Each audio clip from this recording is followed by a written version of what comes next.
Haleluya Tuhan Yesus. Ora batakara basyakara batakara.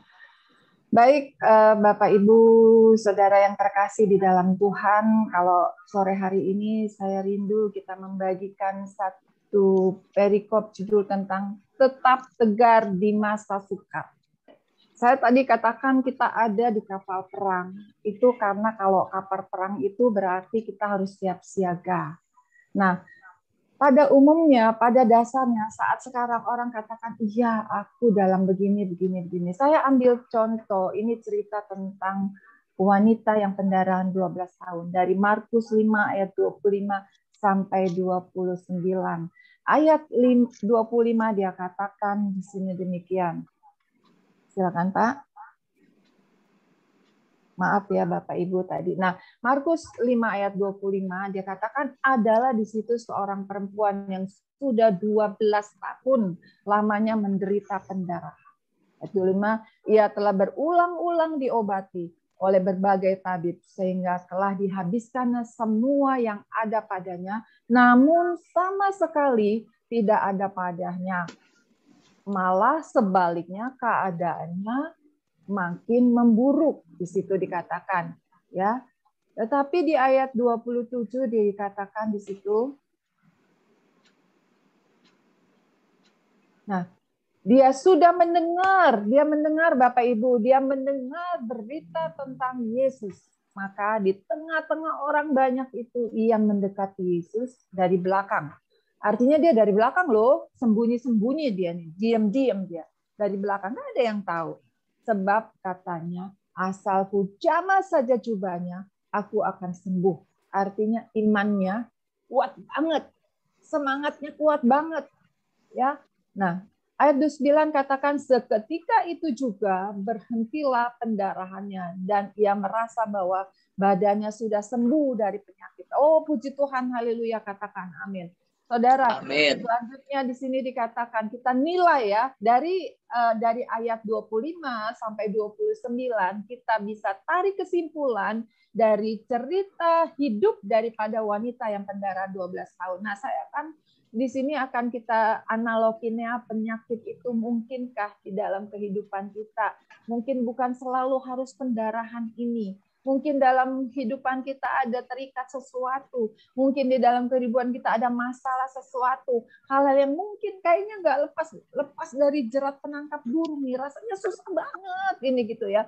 Nah, kita ibaratin analogi seperti itu. Dilanjut. Nah, dari kesimpulan dari ayat 25 sampai 29, hal apa sih yang dihadapi oleh wanita ini? Kita boleh ngelihat dia ya. Artinya gini, waktunya penderitaan 12 tahun, bukan waktu yang pendek. Maaf, kalau seandainya kita seorang wanita merasa bila bulan-bulan itu tiba, lebih dari 3 bulan, lebih dari lagi 3 hari, seminggu, bahkan mungkin sebulan, aduh rasanya kayak mana, nggak enak, nggak nyaman banget gitu kan. Ini 12 tahun. Artinya waktunya luar biasa banget panjang, gitu kan. Dan hubungan sosialnya, kita lihat dari hubungan sosial. Secara hubungan sosial pasti ada gangguan, baik internal maupun eksternal. Internalnya mungkin dia hubungannya dengan suaminya juga nggak nyaman. Mungkin dia segala sesuatu yang dia bisa kerjakan udah nggak enak lagi. Karena badannya juga udah habis pendarahannya 12 tahun, mungkin jalannya ngesot. Udah nggak bisa lagi hubungan sama teman, boro-boro mau ketemu kemana-kemana. Mungkin ngerasanya udah mengganggu orang-orang sekitarnya. Jadi secara hubungan sosial tuh udah banget nggak bisa diiniin lagi ya. Nah, sudah berusaha berobat. Dengan keadaan tubuh dia yang demikian, 12 tahun, dia juga udah berobat loh. Nah, di situ di ayatnya, tetapi berulang-ulang kali dia berobat, tidak ada faedahnya. Bahkan sebaliknya semakin memburuk. Dia udah coba sana sini. Mungkin kalau dikatakan konotasi zaman ini sekarang nih, oke orang pinter lah, obat terapi lah, begini, tapi nggak ada gunanya. Tapi dia mendengar ada berita baik. Selanjutnya dia mendengar ada berita baik. Ya, apa yang dia lakukan? Selanjutnya, next. hal yang dia lakukan. Dia tetap tegar. Mungkin dia kalau dibilangin dari rumahnya sampai perkumpulan itu, aku rasa itu bukan jarak yang pendek. Tapi dengan kekuatan ekstra dari semangatnya, dia sudah mendengar berita itu tentang Yesus ada, anak Daud itu yang menyembuhkan orang. Di tengah-tengah orang banyak, dia mendekati Yesus dari belakang dan menjamah jubahnya. Artinya dia tetap tegar. Kalau misalnya mungkin saat sekarang, males nggak ada yang nganterin, males begini, males gitu. Tapi enggak, dia sendiri ngesot. Kita lihat, kalau lihat dalam ini mungkin dia asal jamah di bawah loh, jubahnya itu bukannya dia megang yang di atas loh, dia megang jubah yang di bawah. Artinya posisi dia di bawah, dia berjalan di bawah. Dan dengan keadaan demikian dia memiliki iman, berpikirnya optimis. Asalku jamah saja jubahnya, aku sembuh. Itu yang dalam pikiran dia. Next. Nah, kita lihat artinya gini. Dengan pengalaman, wanita yang pendarahan 12 tahun itu satu contoh yang luar biasa banget. Dan kalau kita ibaratkan di dalam kehidupan kita saat ini, mungkinkah income kita, mungkinkah sakit kita, mungkinkah apa yang kita hadapi, anak-anak, apa aja yang kita mungkin diizinkan Tuhan melewati masa-masa sukar ini. Saya boleh katakan, tetap tegar saudaraku di masa sukar ini. Sebesar apapun masalah saudara dan saya, nggak ada yang lebih besar daripada saat Daud menghadapi Goliat. Pada saat Daud menghadapi Goliat, dia rasanya itu kecil karena apa? Tuhan yang ada di dalam diri Daud. Jadi hari-hari sekarang ini kita sekarang cuma minta sama Tuhan, ajarilah kami untuk menghitung hari-hari kami sedemikian hingga kami beroleh hati yang bijaksana. Kita harus menghadapi semua ini dengan bijaksana. Siapapun mungkin orang yang menyakitkan kita, keadaan dagang yang sepi, nggak bisa apa-apa, kita hadapi hari-hari ini dengan bijaksana. Jadi kita nggak bilang persoalan itu besar, tapi Tuhanku dahsyat, Tuhanku itu iman kita yang berjalan. Nah, kunci tetap tegar di masa-masa sukar adalah memiliki iman. Alkitab berkata, orang benar akan hidup oleh iman. Galatia 3 ayat 11. Pasti saudara sudah tahu. Nah, ini adalah kemenangan yang mengalahkan dunia. Artinya iman kita. Iman sebesar biji sesawi bisa memindahkan gunung. Dan saya juga yakin dan percaya iman saudara di antara kita yang hadir pada sore hari ini. Mungkin kita ada yang sakit. Mungkin kita ada yang berbeban berat. Mungkin kita ada yang menghadapi persoalan segala macam. Tapi kita selalu katakan, terima kasih Tuhan untuk kasih karunia-Mu. Aku ada sampai hari ini karena kasih karunia. Imanku tumbuh karena melihat kejadian demi kejadian. Belajar dari kejadian demi kejadian di dalam hidup ini. Next. Bapak, Ibu, Saudara yang kekasih di dalam Tuhan. Next. Nah, orang yang punya iman, catatan, orang yang punya iman di tengah masalah menjadi orang yang punya iman di tengah masalah menjadi orang yang punya pengharapan. Pengharapannya dia kuat di dalam Tuhan. Hanya Yesus satu-satunya pengharapan tuh. Yesus satu-satunya yang menjadi penjunanku. Hanya Yesus satu-satunya yang bisa menolongku. Hanya Yesus satu-satunya yang menjawab setiap doa-doaku. Seperti kesaksian daripada Ibu Leli. Kalau bukan karena Yesus, dia mungkin saat ini juga nggak bisa seperti ini. Masih nampak cantik, ya, masih bisa smart gitu kan. Kalau bukan karena Tuhan, kalau bukan karena dia berharap Tuhan, ya nggak bisa. Dan dengan adanya pengharapan, orang yang punya pengharapan adalah orang-orang yang bersemangat. Siapa yang tetap bersemangat di tempat ini, di ruangan ini, angkat tangannya. Haleluya. Sekalipun di masa kesukaran, kita tetap katakan, kita tetap bersemangat. Kita dengan semangat yang ada dari Tuhan buat kita bisa berpikir kreatif. Kasih karunia Tuhan yang sudah diberikan buat saudara dan saya, di pikiran saudara dan saya, membuat hati saudara damai sejahtera. Pada waktu saudara punya hati damai sejahtera, itu punya kreativitas yang timbul. Saat-saat sekarang di masa sukar mungkin kita buat makanan apa yang mungkin agak laris di masa ini. Ada usaha apa mungkin yang kita buat, kreativitas kita timbul di masa-masa sukar ini. Dan kreativitas dalam berpikir akan menemukan jalan keluar. Ada solusinya. Sebenarnya Tuhan udah menunjukkan itu jalan. Tapi kadang-kala kita belum ngelihat jalannya. Belum ngelihat. Tapi percayalah, kalau misalnya kita mempunyai saat-saat kita merenung dalam hidup kita, ada waktu-waktu kita datang ke hadirat Tuhan, kita cuma mengucap syukur aja sama Tuhan. Kita ingat yang kemarin-kemarin.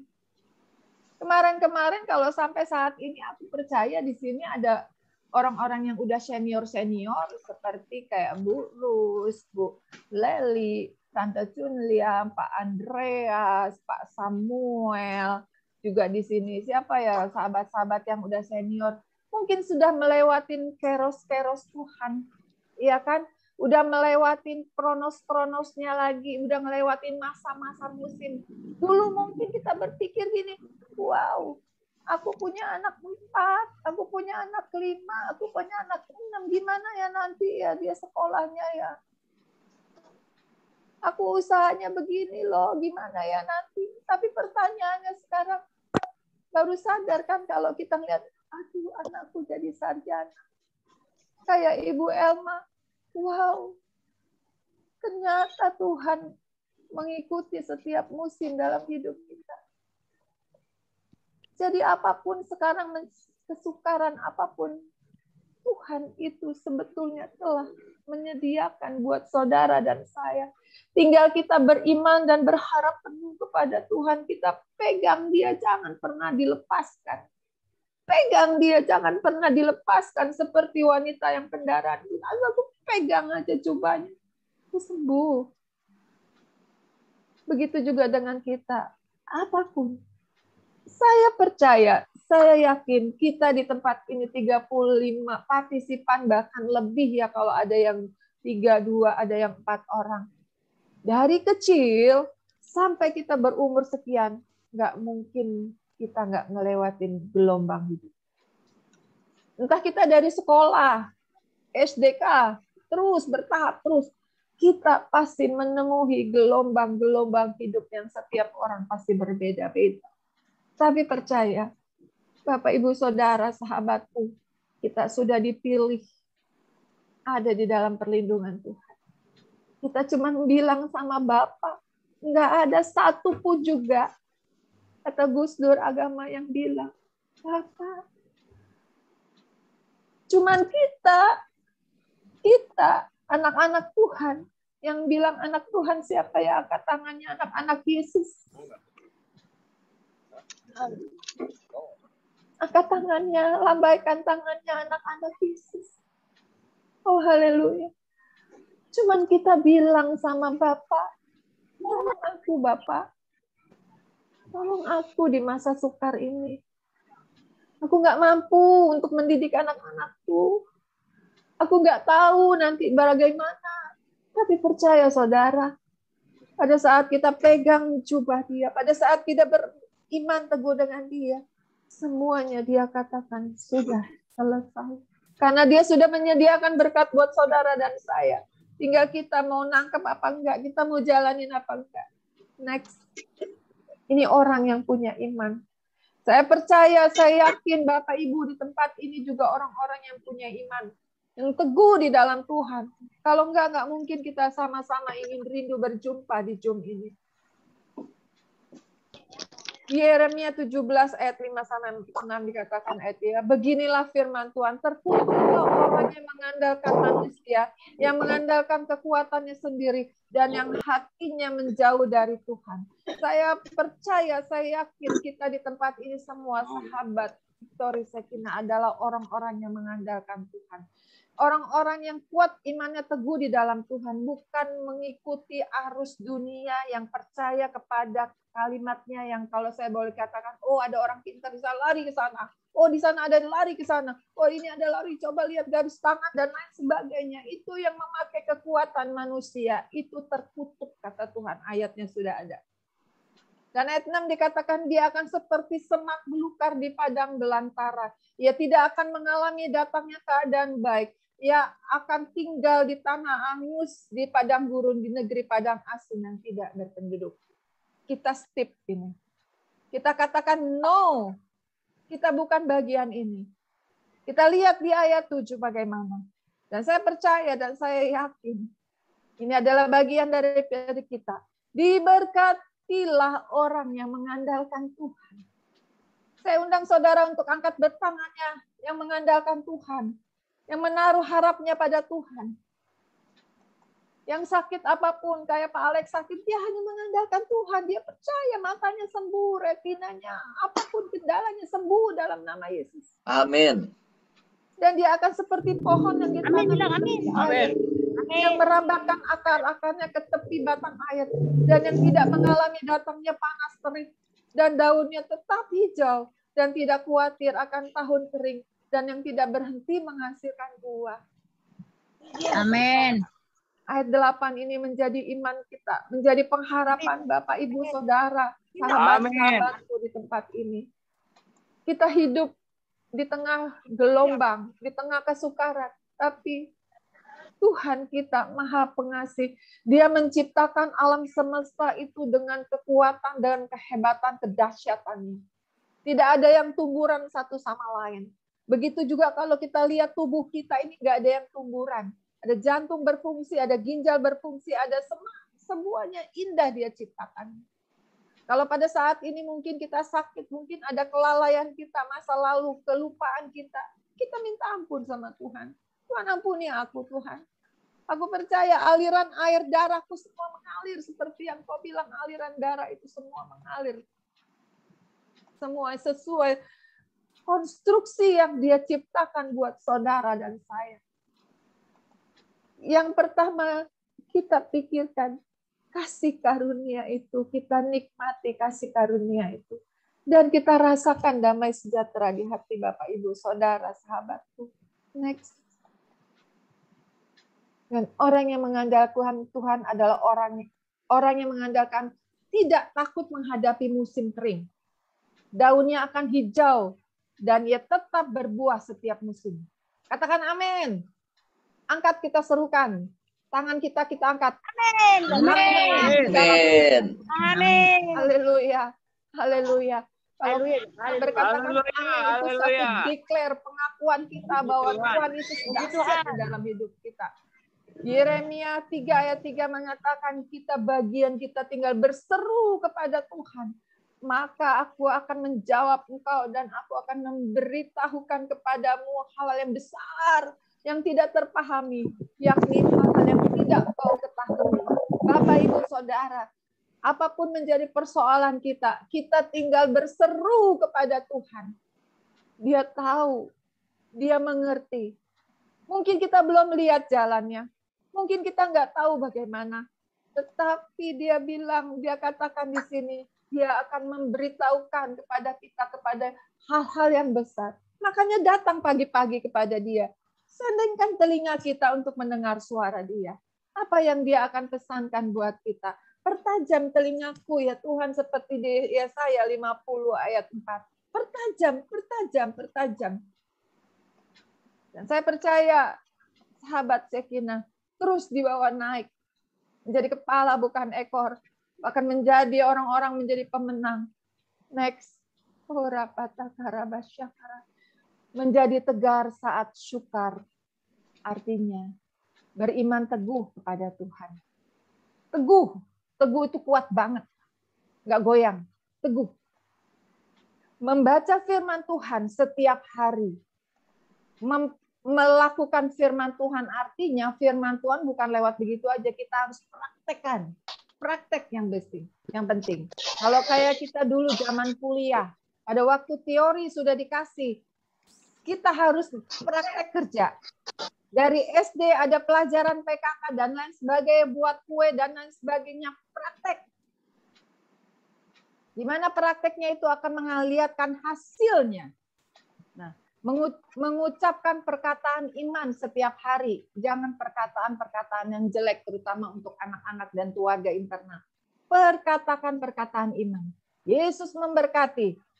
Jadi ini yang menjadi yang seperti yang lalu saya katakan, perkatakan iman. Melakukan tindakan iman. Kita praktekkan itu. Kita praktekkan. Yang setuju, lambaikan tangan. Kita praktekkan semua.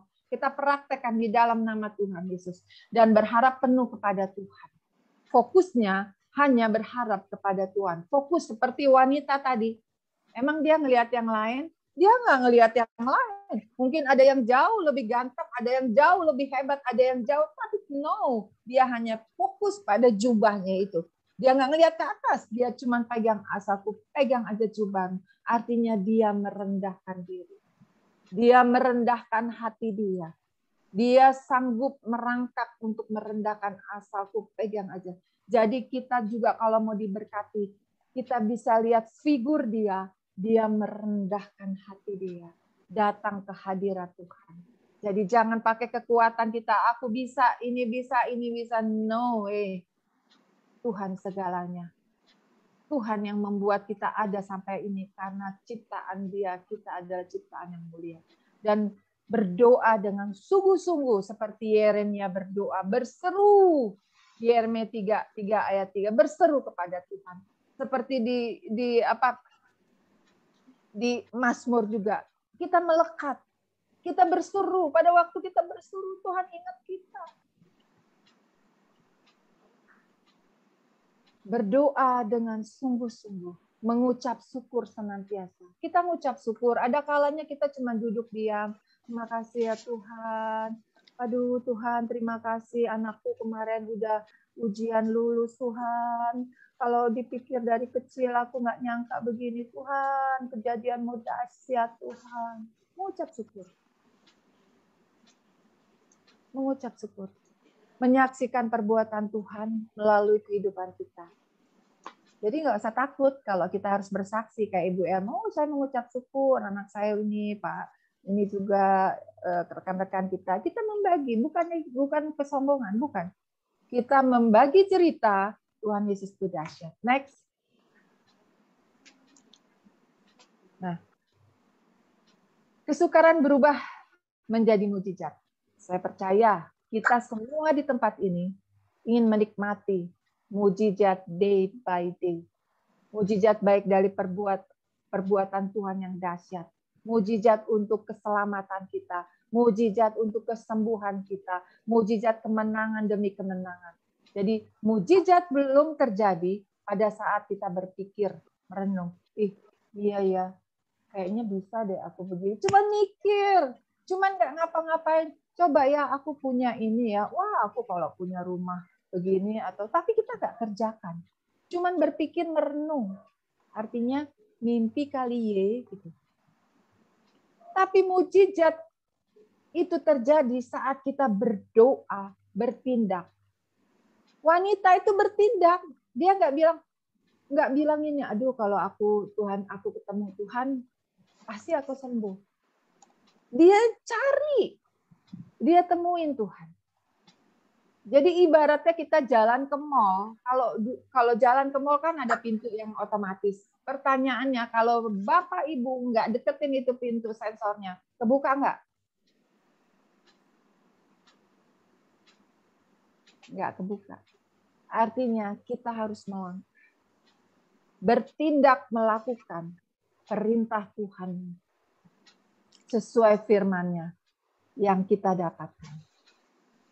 Saya senang sekali, saya bersyukur banget sahabat Sekina ada beberapa orang kita yang aktif juga setiap hari membaca firman, bahkan ada rema-remanya yang diberitakan. Jadi itu melatih. Jadi saya juga bersyukur ya, saya udah ikut beberapa kali pembacaan firman Tuhan, tapi khususnya untuk yang kali ini, Bu Elma, Tante Chun Liam, siapa lagi ya di sini, Pak Andreas, Bu Ruth, siapa lagi ya, ada beberapa orang, Michael luar biasa, ini anak muda yang luar biasa, yang saya percaya Michael akan dipakai Tuhan. Jadi ada beberapa orang yang baca di firman Tuhan. Sebagai catatan, saya punya saya adalah orang yang kalau sesuatu yang saya kerjakan itu dari dulu saya harus catat. Dan saya punya kertas daur ulang. Saya daur ulang ini, saya isi ini di sini ya tentang pembacaan saya ikutin dari kejadian yang saya ikutin. Saya udah berapa kali lewat ini, tapi saya urutin. Jadi saya cerita, oh ini keturunan ini, oh ini saya mempunyai catatan. Jadi nggak apa-apa gitu loh. Jadi saya bilang, saya ada satu teman bilang, oh ikut lagi ya baca, nggak apa-apa. Sekarang kalau jadi guru selalu kan ikut pelajarannya diikutin lagi karena jalan sama-sama. Yang setuju katakan amin. Jadi baca Alkitab itu nggak akan pernah membuang waktu kita. Baca Alkitab itu semakin kita dekat sama Tuhan. Ya, semakin kita melihat mujizat demi mujizat yang kita rasakan di dalam hidup kita, semakin kita kuat melewati gelombang kehidupan kita ini, semakin kita tegar apapun yang kita hadapi karena firman-Nya itu menguatkan kita. Nggak ada cara lain, nggak ada cara lain. Dan hal-hal keajaiban Tuhan tuh Dia buat kita supranatural. Dia bisa mengasih kita hikmat akal budi. Dia bisa mengasih kita kepintaran sampai dengan saat ini. Next. Nah, Bapak Ibu, menjadi lebih, kita ingin semuanya, kita ingin menjadi lebih dari pemenang. Di Roma 8 ayat 37 berkatakan, tetapi di dalam semua itu kita lebih daripada orang-orang menang, dan oleh Dia yang telah mengasihi kita. Firman Tuhan saya akan tutup dengan satu kisah cerita tentang kehidupan daripada, saya ingin membagi kesaksian, udah boleh ditutup. Saya ingin membagi kesaksian tentang kehidupan. Jadi saya bersyukur kalau saya mempunyai ibu yang tegar. Mempunyai ibu yang tegar.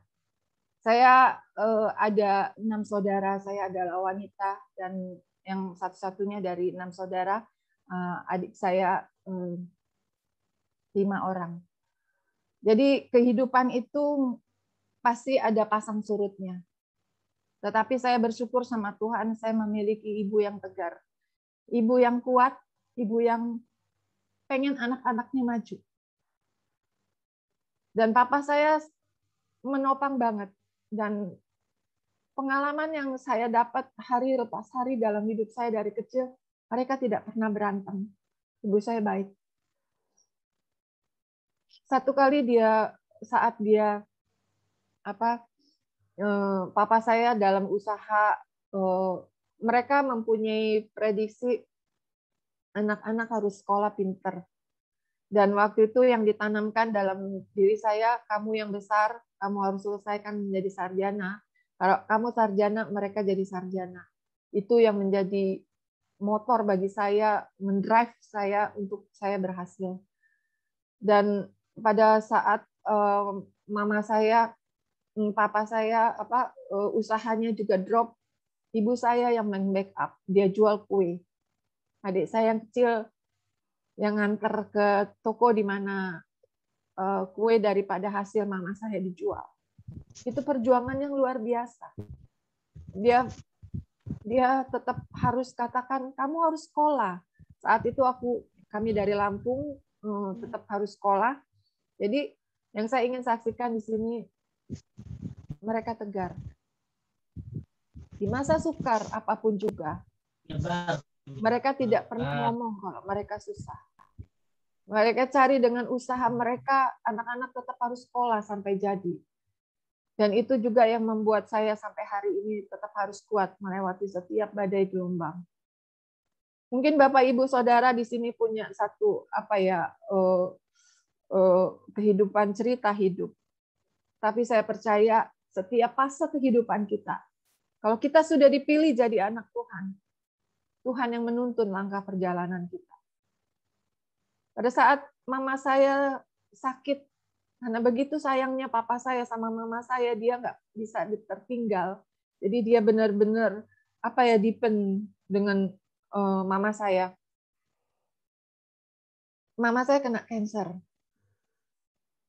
Tidak berlama-lama karena kenanya udah yang berat banget.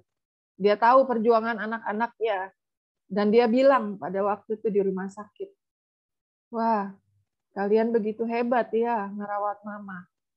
Kalau papa boleh minta nanti papa dipanggil begitu aja deh, jangan pakai sakit." Wah, papa jangan ngomong gitu kan. Itu waktu itu mama saya masih dalam keadaan koma. Akhirnya dia berpulang mama saya. Selang cuman kira-kira 4 bulan papa saya nyusul. Dengan kalimat yang sama, yang tidak sakit apa-apa, yang tidak perjuang dari seumur hidupnya dia nggak pernah kita antar opnam.